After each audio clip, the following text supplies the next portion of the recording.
Bonjour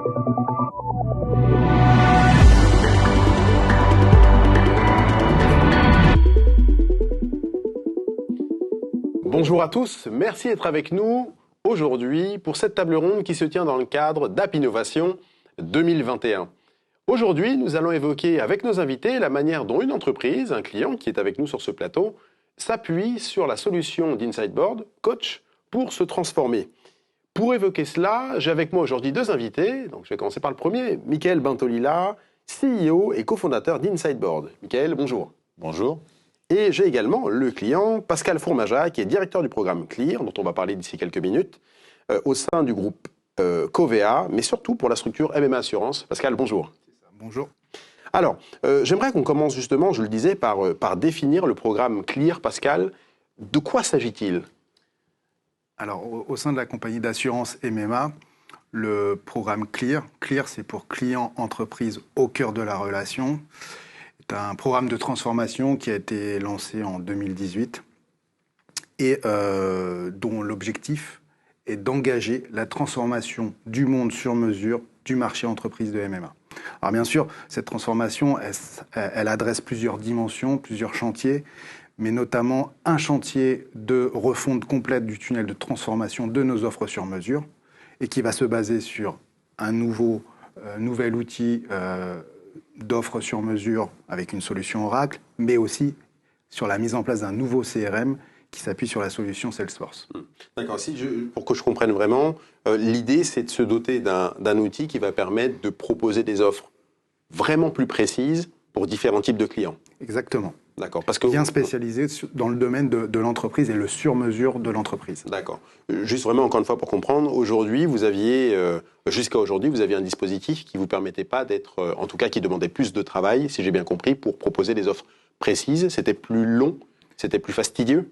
Complètement. En fait, on a déjà des systèmes qui nous permettent d'adresser la partie sur-mesure entreprise dans le monde MMA, mais avec une multitude d'outils et une déperdition de temps pour les utilisateurs finaux qui fait qu'il fallait passer dans une étape de transformation avec un tunnel de transformation plus simplifié et plus efficient pour l'ensemble des utilisateurs. En fait. D'accord. D'où votre recours à la solution Coach d'Insideboard. Comment justement cet outil contribue-t-il et permet-il cette transformation dont vous venez de parler à l'instant ?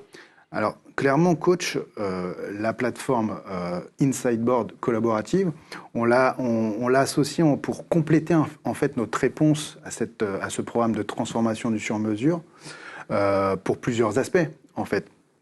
On l'a complété parce que on avait besoin, comme dans tous les programmes de transformation, et ça c'est le nerf de la guerre, d'adresser un sujet qui est la conduite du changement.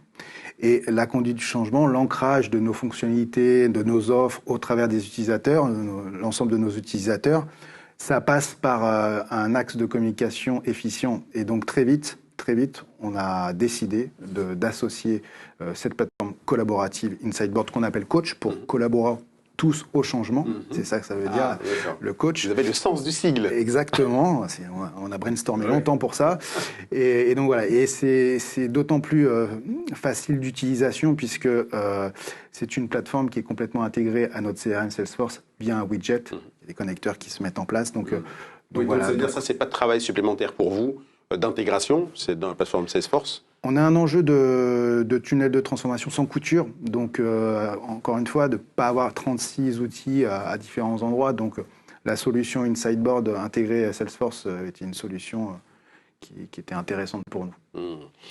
Michael, concrètement, comment fonctionne cette solution d'Insideboard et comment est-ce qu'elle contribue et comment est-ce qu'elle permet à un groupe, à une entité comme MMA au sein du groupe Covea, de réussir cette transformation. Alors, Pascal a dit beaucoup de choses et peut-être que vous pouvez nous permettre de mieux comprendre.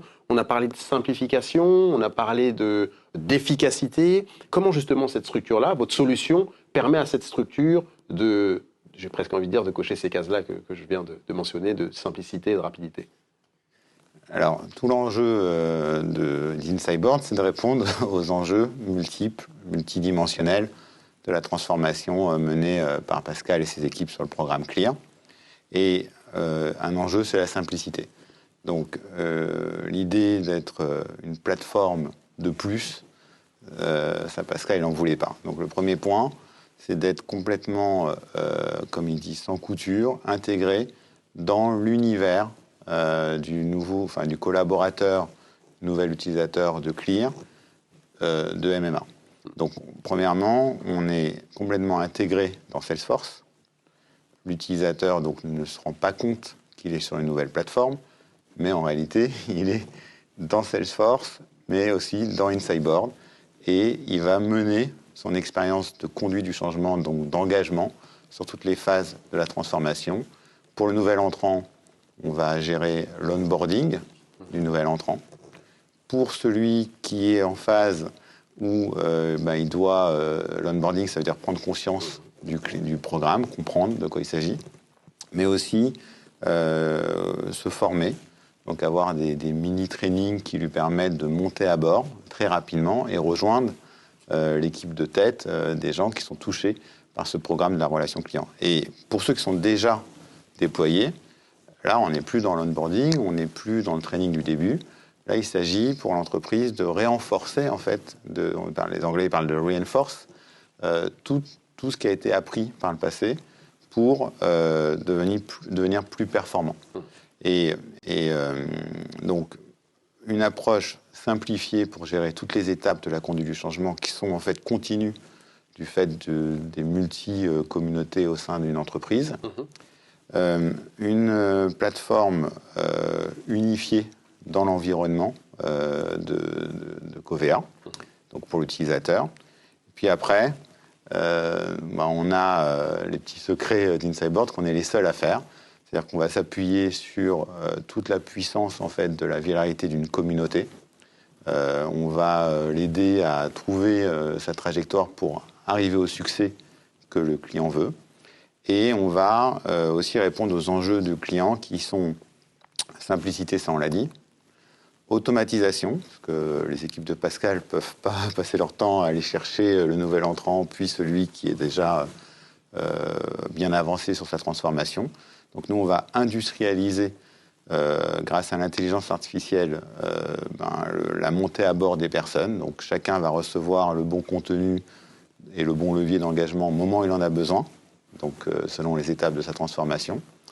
On va également faire gagner du temps sur l'animation, puisque ce qui prend du temps dans des groupes comme Covea, c'est la répartition géographique. On n'est pas sur un plateau, on est sur des personnes réparties dans tout le territoire. Et donc, nous, on va adresser de manière automatique toutes les personnes sur le territoire. Et donc, on va aider le manager indirectement, en travaillant avec ses équipes, à avoir des bons résultats parce que ces équipes réussissent. Et le dernier point, on va faire gagner du temps en formation.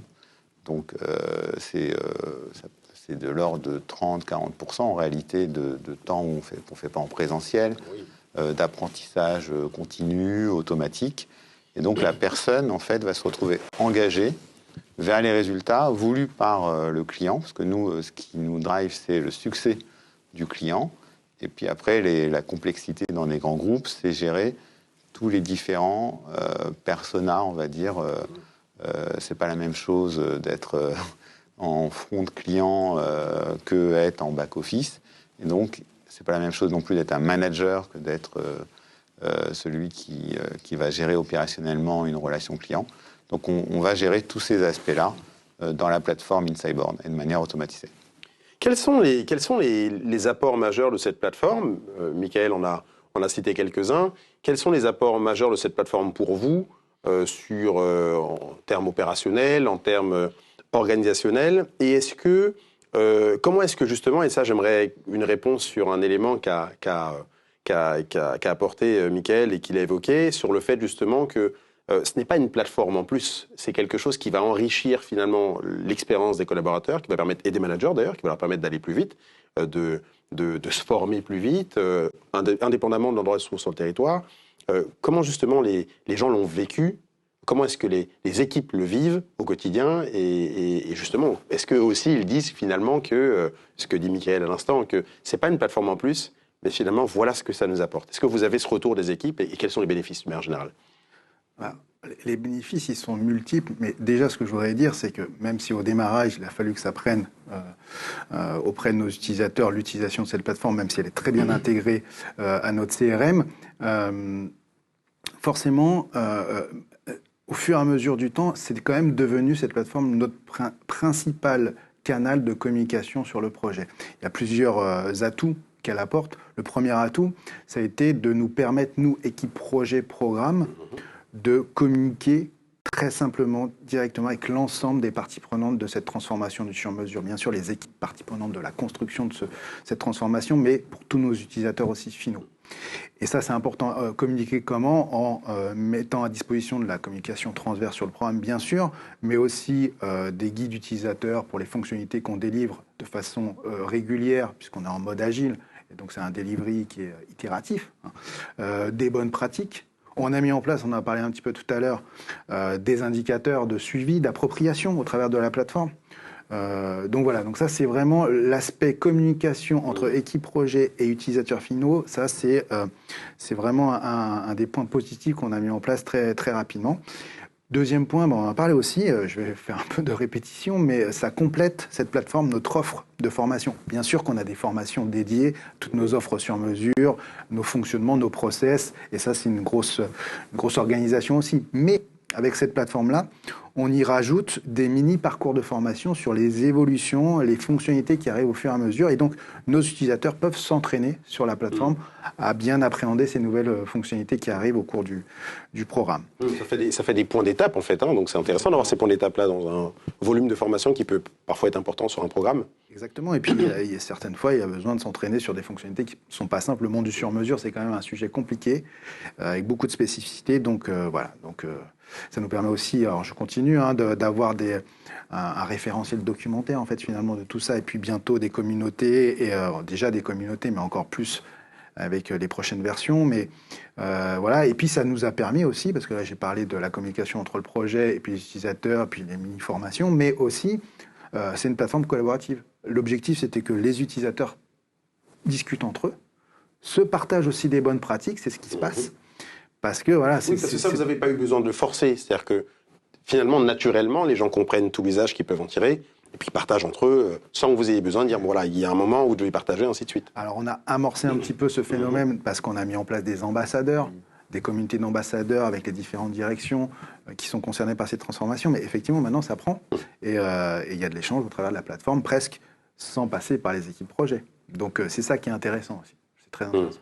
Voilà. Ça, vous le retrouvez dans d'autres exemples, dans d'autres types d'entreprises, justement, qui ont... Alors, une fois que la pompe, comme le disait Pascal, a été amorcée, il y a ces échanges-là qui naissent et qui se multiplient. Vous l'avez vu dans d'autres domaines et avec d'autres entreprises, Mickaël ?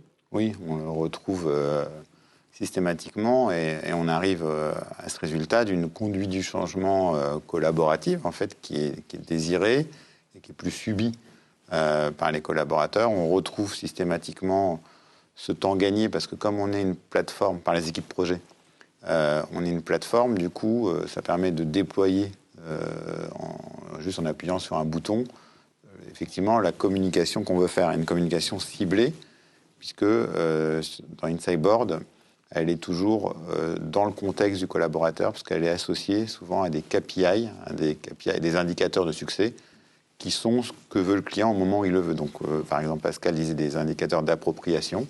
Effectivement, au début, quand on lance un projet, on veut savoir si les gens s'approprient les nouveaux process, mais aussi le nouvel outil.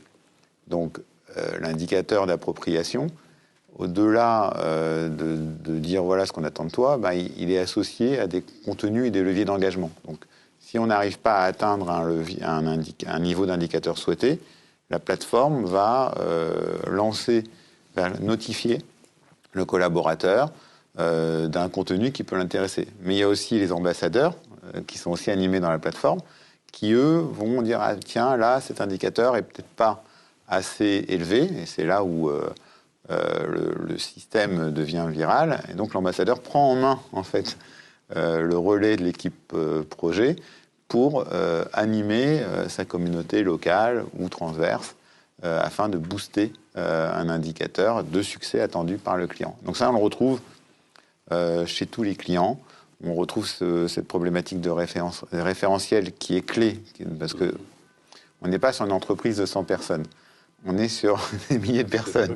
Et donc, ces grands groupes vivent l'infobésité, c'est-à-dire des documents qui viennent de toutes parts.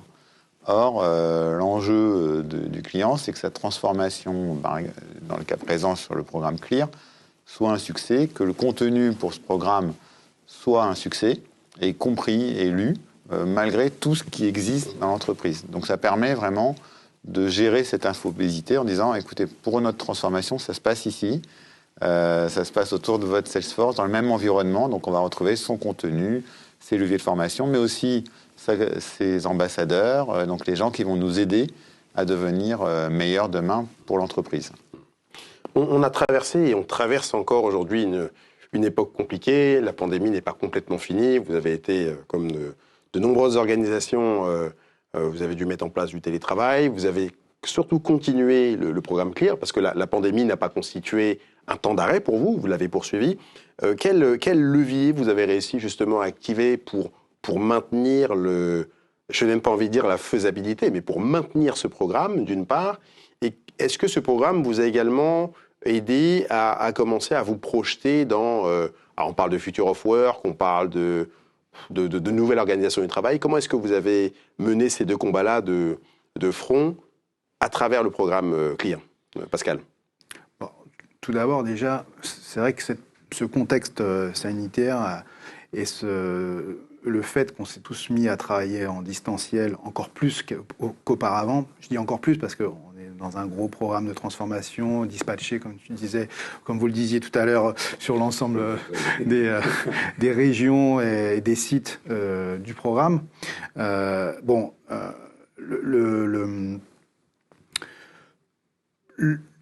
La plateforme collaborative prend tout son sens dans ce contexte-là, en fait.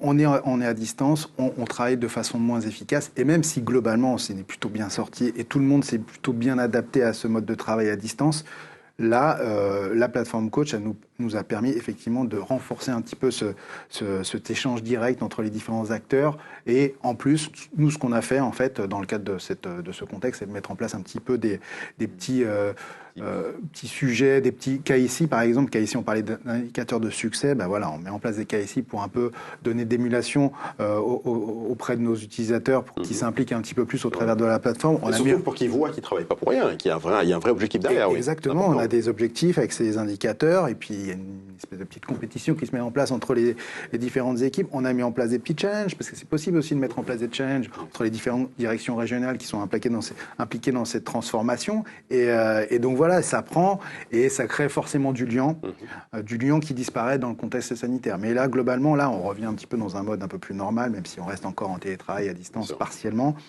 Mais ça nous a permis justement de cranter un petit peu sur cette façon d'utiliser cette plateforme qu'on ne faisait pas forcément au tout début. Lesquels vous vouliez compléter.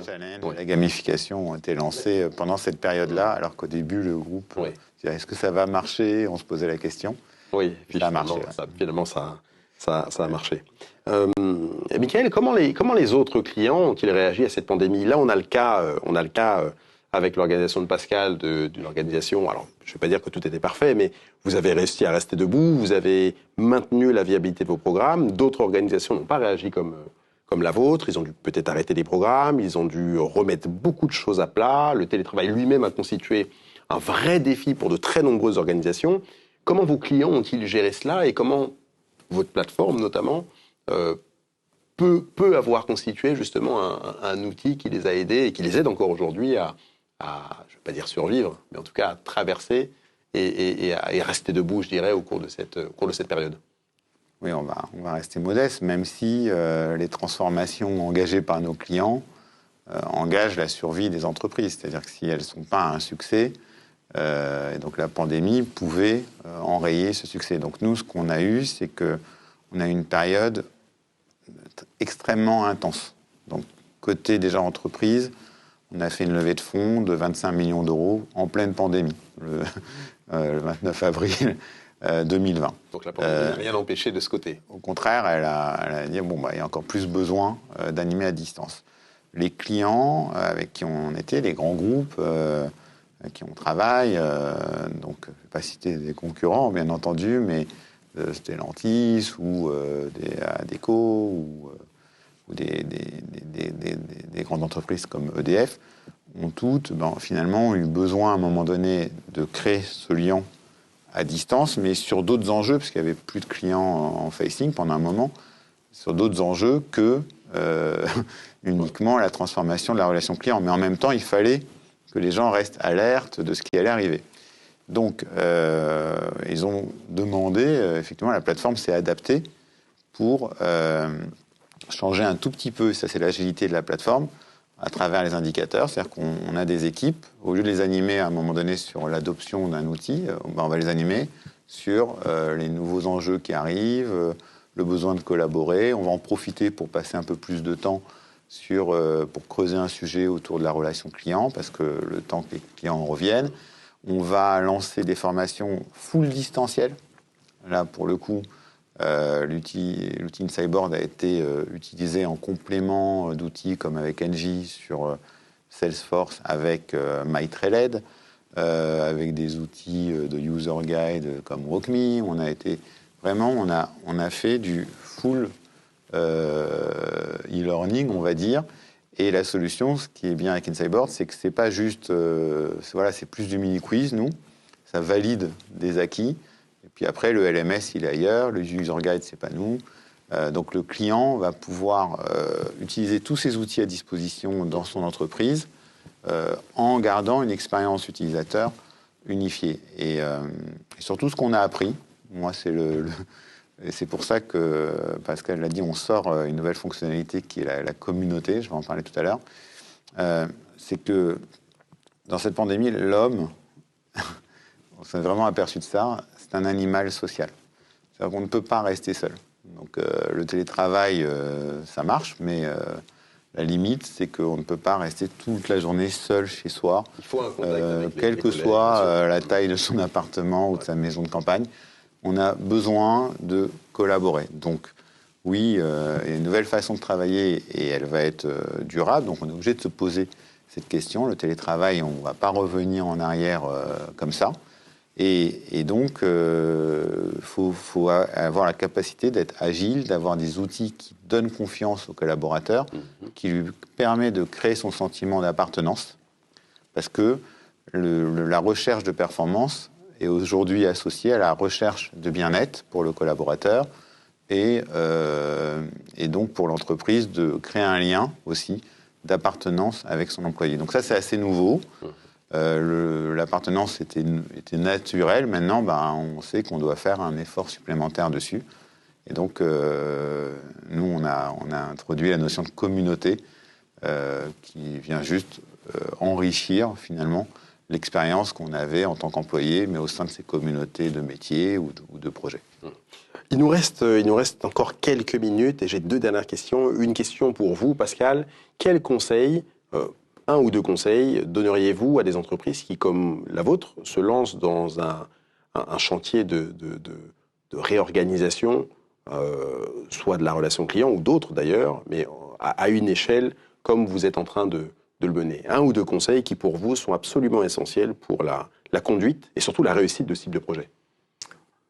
Alors, si je pouvais donner un conseil aux entreprises qui se lancent dans un projet de transformation, ce qui est compliqué, c'est bien sûr la conduite du changement qui est adressée au travers de la transformation. Ça, c'est toujours un sujet qui est adressé de façon importante dans le cadre d'une transformation.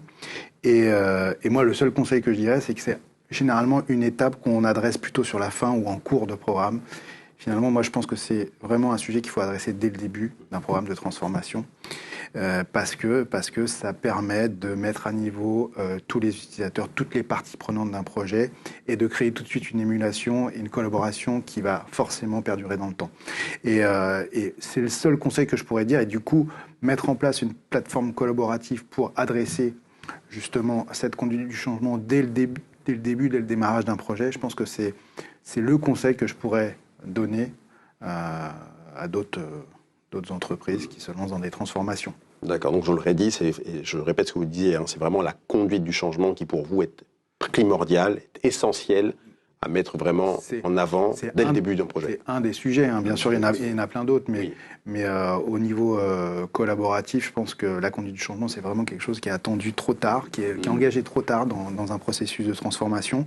Et donc, plus tôt on l'adresse, il faut avoir les outils de communication, d'animation pour les adresser, mais mieux ça se passe sur la fin. D'accord. Voilà. Donc, heureusement, les outils existent. Et une toute dernière question pour conclure cet échange, Michael. Quels sont pour vous, pareil, un ou deux facteurs clés rapidement, qui sont absolument nécessaires pour réussir une transformation selon vous? On a quelques minutes, un ou deux exemples rapidement, s'il vous plaît, Michael. Alors, trois, si tu m'en permets, trois. Un triptyque, ça va être facile à retenir. D'abord, la question que nous, on pose aux clients, c'est quels sont les enjeux de votre transformation? C'est nécessaire puisque c'est ce qui va permettre aux collaborateurs, pendant tout ce chemin de la transformation qui dure plusieurs mois, 18 mois, 24 mois, 36 mois, parce que ce n'est pas juste un outil qu'on met en place, c'est en fait une nouvelle vision, une nouvelle façon de travailler.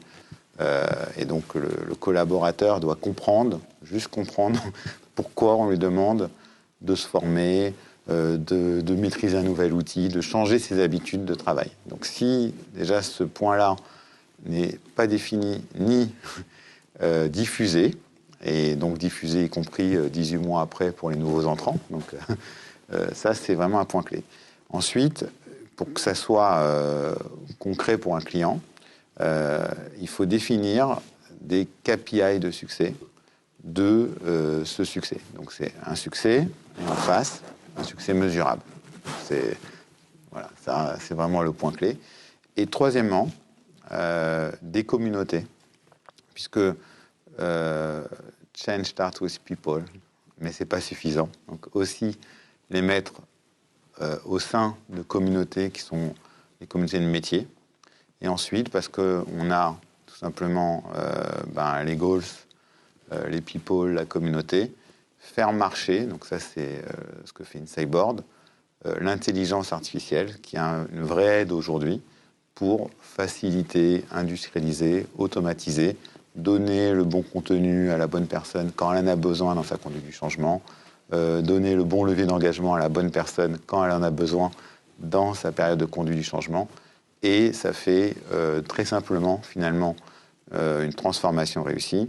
Et c'est pour ça que nous, InSightBoard, quand on a vu le succès des Teams, des Slack, tous les outils de collaboration dans l'entreprise, on a décidé dans notre plateforme qui avait déjà les KPI d'y associer la communauté. Et là, on va plus loin que ces outils en mettant des KPI de succès qui sont finalement les enjeux attendus par l'entreprise et donc le but à atteindre pour un employé, pour un manager, pour un réseau. Et ce but, il est essentiel puisque si on n'a pas de but, on ne sait pas où on va. Et donc c'est comme ça que les résistances au changement se font. Là, on peut atteindre le succès des entreprises grâce à une plateforme basée sur l'intelligence artificielle comme InSightBoard. Bon, et ce sera le mot de la fin. Merci beaucoup, messieurs, d'avoir été avec moi aujourd'hui. Merci à vous de nous avoir suivis. Je vous rappelle que vous pouvez retrouver, bien sûr, cet échange et d'autres, évidemment, tout au long de l'événement App Innovation. Je vous souhaite une excellente journée et je vous dis à bientôt.